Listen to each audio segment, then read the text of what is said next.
pasti aku kaget banget ya, ikut berduka sedalam-dalamnya atas kepergian uh, my sister in Christ, Kiki Fatmala, dan ikut berduka juga. Tentunya memberikan doa kekuatan untuk suami, untuk Chris, dan juga untuk semua keluarga besar dari Allah semua. Memang aku udah dengar kabar beberapa 2 minggu yang lalu Mbak Kiki sakit, katanya drop badannya. Tapi sebetulnya agak kaget sih, karena aku tuh beberapa kali kontekan sama beliau, aku tuh amazed gitu. Masuk aku ada sempat berkesempatan 2 kali podcast. Yang pertama waktu pada saat COVID, beliau belum divonis sakit cancer.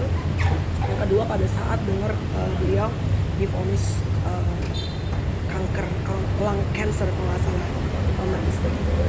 Nah itu aku ke rumah beliau, diterima dengan baik sama suami juga, dan aku bilang sama almarhum, dulu tuh Mbak nggak kayak orang sakit gitu, aku begitu. Terus dia juga dengan berapi-api menceritakan, ya artinya waktu pas dengar kabar dari salah seorang teman yang terpercaya, infonya bahwa Kiki kondisinya drop banget gitu, dan dia ulang tahun kan sempat beberapa minggu yang lalu, aku WhatsApp juga udah nggak dibaca. Pagi ini mendengar kabar, of course very sad ya. Dan tadi menonton kembali itu podcast yang pernah kami buat. Oh my god, beautiful, banyak banget kata-kata beliau itu yang akhirnya hari ini bisa menjadi legacy, bisa menjadi peninggalan yang begitu encouraging seorang pejuang iman. Untuk kondisi jenazah seperti apa sih? Saling melihat kondisi jenazahnya.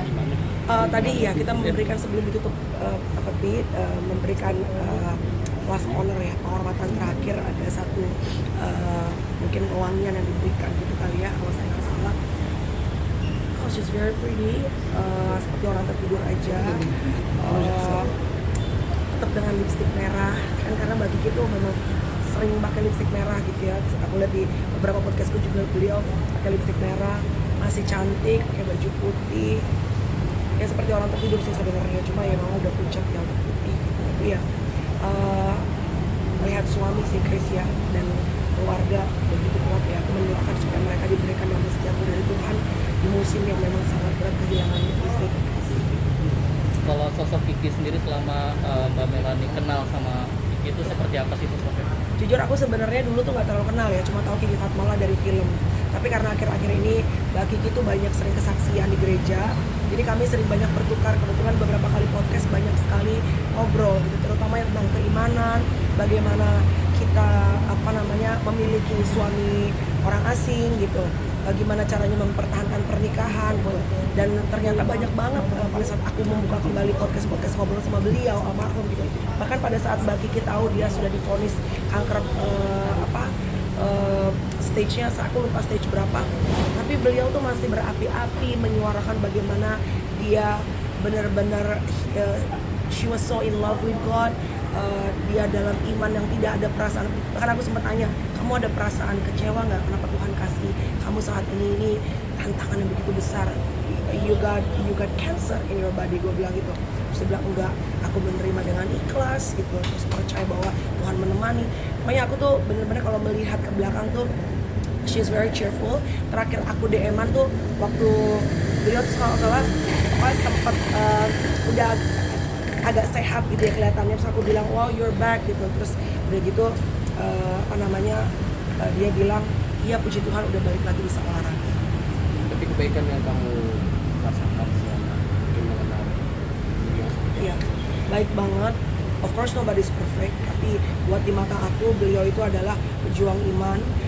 Beliau itu orang yang mewartakan atau menyebarkan kebaikan Tuhan, kedahsyatan Tuhan dalam hidupnya. Dan terutama di saat-saat terakhir aku sempat mempertanyakan banyak hal-hal yang pribadi gitu, kayak di obrolanku di podcast sama beliau, dan beliau tuh bisa menjawab apapun yang Tuhan kasih dalam hidupnya dengan legowo, dengan ikhlas. Yaitu sih yang menurut aku sekarang menjadi legacy yang bisa a good reminder, karena kan it's only a matter of time, semua orang juga akan kembali gitu. Tapi legacy yang baik itu ternyata masih diingat sampai sekarang dari seorang Kiki Fatmala. Perjuangan dia juga melewati Iya, seperti iya, apa mungkin iya. untuk Dan aku melihat bagaimana dia bisa menjaga rumah tangganya dalam kekudusan, saling mencintai, saling mengasihi sama Chris gitu. Itu yang aku benar-benar sampai saat terakhir waktu aku ke rumahnya almarhum, aku bilang, Mbak, aku benar-benar impress bagaimana kamu sama Chris. Karena orang Indonesia dan orang asing menikah dan bisa happy saling menghargai, menghormati itu bukan hal yang mudah ya, karena kami punya kultur budaya yang berbeda. Dan aku percaya kalau Kiki nggak taruh Tuhan dalam rumah tangganya, nggak mungkin sampai saat terakhir Chris masih menemani, mereka masih terus saling berbahagia. Kayak mungkin ucapan bela sungkawa dan doanya, Mbak. Ya, Ucapan doa dan bela sungkawa. ya, aku ikut berduka cita dalam-dalamnya, tapi seperti yang disampaikan oleh Pastor Philip Pantova di dalam, bahwa sedih boleh, tapi we shouldn't feel sorrow dengan kepergian almarhum, karena Kiki Fatmala aku percaya sudah diberikan tempat yang terbaik, duduk di sebelah kanan Bapa, tersenyum, no more pain, no more tears, tidak ada lagi rasa sakit akibat kanker atau penyakit apapun juga, dan tidak ada lagi air mata. She's at her best. Okay, thank you. Makasih, Kak.